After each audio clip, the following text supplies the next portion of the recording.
Insistindo aqui nesta mensagem, precisamos estar bastante ciente ao que Tito quer dizer. Vou ler apenas referências sobre o versículo. Tito 3, no versículo 1, nos fala: admoesta-os a que se sujeitem aos principados e potestades, desobedeçam e sejam preparados para toda boa obra. Tito está dizendo sujeitar-se aos principados e potestades, ser sujeito. E é difícil você achar que essa sujeição toda vai trazer algum conforto para você. Mas se Deus colocou eles na direção, se Deus colocou eles como um particular para a tua vida, todo o entendimento foi dado de Deus para eles. Então, quando você faz parte disso, você entende que vai adquirir também deles esse entendimento. Por exemplo, a oportunidade que nós temos na igreja. Você está ouvindo quem quer que seja que ganha a sua oportunidade para falar. Pode ser o pastor, pode ser o evangelista, a pastora. Alguém vai falar. E quando você se sujeita ao que está sendo falado, você adquire para você conhecimento e entendimento. Porque se você desfizer daquilo que está sendo feito por eles, você não vai atrair para você um bom conhecimento, né? Então, eu gosto de dizer aqui que Tito está dizendo para admoestar, advertir, deve ser, né? Prepará-los para que obedeçam. E aqui a gente vai começar a pegar uma orientação que diz assim no versículo 2, que a ninguém infame, nem sejam contenciosos, mas modestos, mostrando toda a mansidão para com todos os homens. Ou seja, ele está dizendo para que a gente não se atrapalhe mediante dessas dúvidas. O irmão falou umas coisas ali, mas eu não estou satisfeito. Não, você pode pegar a Bíblia e fazer um apanhado, fazer um estudo, amém? Mas não desfazer daquele que ganhou a oportunidade lá em cima para falar, entendeu? Porque você está enquadrado no que Tito está passando para você. Nós éramos também, no outro tempo, nós éramos insensatos, nós éramos desobedientes. Quando ele fala nós éramos, ele se coloca na frente. Ele se coloca na frente como esses principados e potestades, viu? Ele se coloca como alguém dirigido na direção de nos passar uma palavra. Lê o versículo 8 que vai nos dizer: fiel é a palavra. O que está sendo transmitido, o que está sendo falado para você, naquilo que se refere a Cristo, é a palavra, né? Tem fidelidade nesse assunto, tem coisa boa nesse negócio. Então, a advertência de Tito. Nós éramos, e no outro tempo, nós também éramos insensatos. Nós éramos desobedientes, extraviados. Ele está dizendo, eu como diácono agora, na oportunidade que eu ganhei, eu como presbítero agora, na oportunidade que eu ganhei, vamos dizer assim, eu como evangelista, uma missionária, eu como alguém que ganhou uma oportunidade para falar, eu sou, ele está dizendo aqui, eu também era esse tipo de insensato. Mas ganhamos de Deus, da parte de Deus, um conhecimento, uma oportunidade, um direito de ganhar aquela oportunidade. Quando te dão uma oportunidade, você deve aproveitar a oportunidade para falar, testemunhar, falar alguma coisa, porque Deus quer te usar como ferramenta. Deus não te escolheu à toa. Então, eu pego essa explicação para mim. Éramos insensatos. Éramos desobedientes, viu? Nós andávamos extraviados, servindo a várias concupiscências e deleites.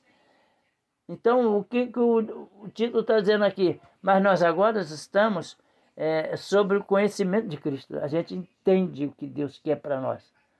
E nós estamos transmitindo para quem quer que seja essa oportunidade da palavra, né? Não pelas obras de justiça que houvéssemos feito, né? Mas segundo a misericórdia, nos salvou pela lavagem da regeneração e da renovação do Espírito Santo. Não que você possa dizer que Carlos Lopes ele tem boas ações. Carlos Lopes é um dizimista, Carlos Lopes é um ofertante da casa de Deus. Carlos Lopes é um cara... Não é nessa visão. Ele está dizendo aqui, não pelas obras de justiça.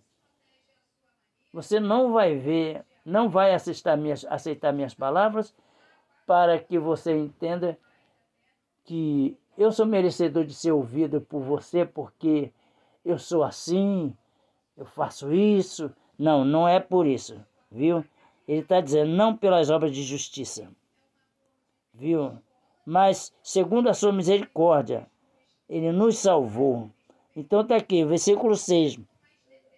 Abundantemente ele derramou sobre nós por Jesus Cristo, nosso Salvador. Viu? Ele nos derramou, que é a palavra. Nos deu entendimento. Vamos dar oportunidade para o seu Carlos, vamos dar oportunidade para a irmã Rita, que lê um Salmo 91 ali. Vamos dar oportunidade para o irmão, né? Irmão do sapato. Esqueço o nome do irmão, Josafá. Você encarna nele que ele... Então, esse irmão, ele cantou um louvor ali muito bacana. Não pela oportunidade que o irmão Salmo deixou ali uma palavra, que nosso irmão Eliasi também deixou uma mensagem. Não por isso, eu entendo aqui, mas sim porque Deus derramou aqui, esse tipo de coisa abundantemente sobre nós. Ele nos mandou, nos enviou uma palavra, um discernimento, um entendimento, uma revelação daquilo que Ele está fazendo para nós. Quando nós falamos, vem Senhor, passa por aqui, Senhor, esteja aqui conosco, Senhor, atende a nossa oração. Ele está atendendo, mas Ele quer que nós estejamos apercebidos com o que Ele quer fazer, viu? Abundantemente Ele derramou tudo isso sobre nós, viu? Versículo 6. Então está aqui, ó. Vamos pular para o versículo 8. Fiel é a palavra. Quem é a palavra? Jesus é a palavra. Isto eu quero que deveras afirmes. Afirma. Conta para todo mundo, se expanda no entendimento, no seu conhecimento, para que aguce aquele que está vindo por pouco tempo e que já tem um tempo que não vem mais à igreja, mas está vindo, e para que ele receba uma palavra que o apoie, que o fortaleça. Tem que sair alguma palavra de nós que vai trazer um conhecimento a mais à pessoa que está sem entendimento, viu? E por outras razões, né? Diz aqui, para que os que creem em Deus procurem aplicar-se. Aqueles que creem em Deus se aproximem.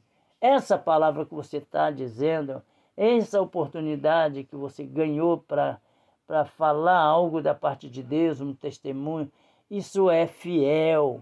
É uma parte fiel da tua parte, ao qual vai fazer com que alguém mais vai aplicar isso para a vossa vida, para a vida dele. Ele vai ganhar um conhecimento, ele vai sair dali, tipo a palavra que Deus nos deu, de Ofni e Finéias, né? Eu estava falando, os dois estavam de comum acordo para fazer a coisa errada, né? Então, isso que eu estava entendendo, falando da convicção. A convicção que o Davi foi convicto em tomar aquela decisão, em numerar o povo errado, se deu mal, mas ele estava numa convicção forçada. Ele estava realmente acreditando que Deus estava no negócio. Muitas vezes você está fazendo alguma coisa, você está pensando que Deus está aprovando. Deus não vai te castigar por causa disso. Você vai sofrer porque fez a coisa errada? Vai. Davi sofreu? Davi sofreu. Mas num determinado tempo, Deus vai te dar o escape, porque Ele vai compreender que você errou, porque confiou nele. Tem muitas das coisas que a gente está fazendo, estamos fazendo errado, porque nós estamos confiando nele. Mas mediante a palavra, está aqui. Mediante a palavra fiel, que vai nos tirar desse engano, dessa mentira. Mediante essa palavra, onde eu estava falando. O Ofni e Finéias estava sobre uma concordância, mas eu estava falando, no caso do Zaqueu, ele estava tomando uma decisão. Ele estava convicto que ele deveria tirar parte dos seus bens e pagar aqueles que ele devia. Ele falou para o Senhor: eu lhe dou parte dos meus bens, ainda duplico mais, 4 vezes, se tiver alguém que eu tenha defraudado. Então, isso eu tirei essa palavra para mim logo de início, que foi lido pelo pastor. Eu falei esse assunto ontem, falei no áudio, estou repetindo isso aqui para nosso entendimento, viu? Aqui no versículo 10 está dizendo: o homem herege, depois de uma e outra admoestação, evita-o. Forte, né? O Senhor está dizendo: adverte-o para que não faça tal coisa. No caso do Davi, o companheiro que ele estava mandando ir fazer tal coisa, o companheiro ainda interviu, ainda falou para Davi: meu mestre, está errado o que você está fazendo. Mas ele insistentemente fez. Então ele foi herege no seu erro. Entendeu? O Ofni e Finéias tomaram as decisões de fazer a coisa errada, houve uma concordância entre eles, então eles foram herege na decisão. Mas a decisão de Zaqueu foi uma decisão limpa e pura. Vou pagar por tudo que eu fiz. Pago 4 vezes mais se tiver alguém que eu tenha defraudado. Eu gostei muito dessa mensagem que veio ao meu coração. Então tá aqui. Sabendo que esse tal está pervertido e peca, estando já em si mesmo condenado. Então você está divertindo o cara para que o cara não erre. Ele está insistindo no erro. Ele vai cair lá na frente. Ele vai fazer a coisa errada e depois vai esperar que venha sobre ele o arrependimento. O arrependimento não quer dizer que vai vir. Pode ser que pelo amor de Deus, por uma lembrança do seu passado, de quanto aquele homem, aquela mulher foi importante, Deus então dê a ele o escape como deu para Davi. Meu Davi errou. Meu Davi está suplicando. Meu Davi está buscando minha face. Eu vou perdoá-lo, e resolveu perdoar ele. Usou o profeta para adverti-lo, chamar a atenção, dar ele 3 questões para que ele decidisse da sua derrota, e ele tomou uma decisão: não, eu vou pagar pelos meus erros. Então, isso que eu quero dizer para você aqui, viu? Eu gostei dessa palavra. Esta é uma palavra fiel. Esta é uma palavra fiel. Quando você entende que errou e você se coloca como se colocou o nosso irmão o Zaqueu, que fez vários roubos, roubou vários com o seu tipo de trabalho que ele tinha, que era cobrar impostos. Ele várias vezes roubou, mas ele agora está arrependido, ele agora está se entregando a Cristo e dizendo: eu vou pagar isso aí. Vou pagar 4 vezes mais se necessário. Diz a palavra que ele era rico. Então acontece que, fazendo lembrança de Davi, também Davi resolveu pagar com todos os seus erros aquilo que ele fez de errado. Então, quando você fizer uma coisa errada, sabe que ainda dá tempo de você pagar, né, com bom preço aquilo que você fez errado. Mas é muito triste de saber que, se Deus não aceitar mais o seu pedido de perdão, então é melhor você não errar, porque errar com a intenção de pedir perdão, onde eu falo da convicção. A pessoa ser convicta, nem sempre uma pessoa ser convicta é uma pessoa certeira na decisão que vai tomar, porque ela está insistente naquela convicção. Então depende da convicção, tem que ser uma convicção aparente, como a de Paulo. Eu sei em quem tenho crido. E sei também que ele é poderoso para fazer coisas infinitamente muito mais sobre minha vida. Mais ou menos trazendo essa explicação de Paulo ali, né? Então, quer dizer, você tem que ter certeza em quem você crê. Você vai fazer uma coisa errada, Deus não vai se agradar, mas vai mexer na história. Onde eu digo que a história de Davi tinha que ultrapassar e vir até nós, para que a gente hoje tenha temor. Olha o que aconteceu no caso de Jó. Jó não errou. Foi declarado que não houve erro dele, mas foi necessário ultrapassar a história com todos os fatos da condenação de Satanás.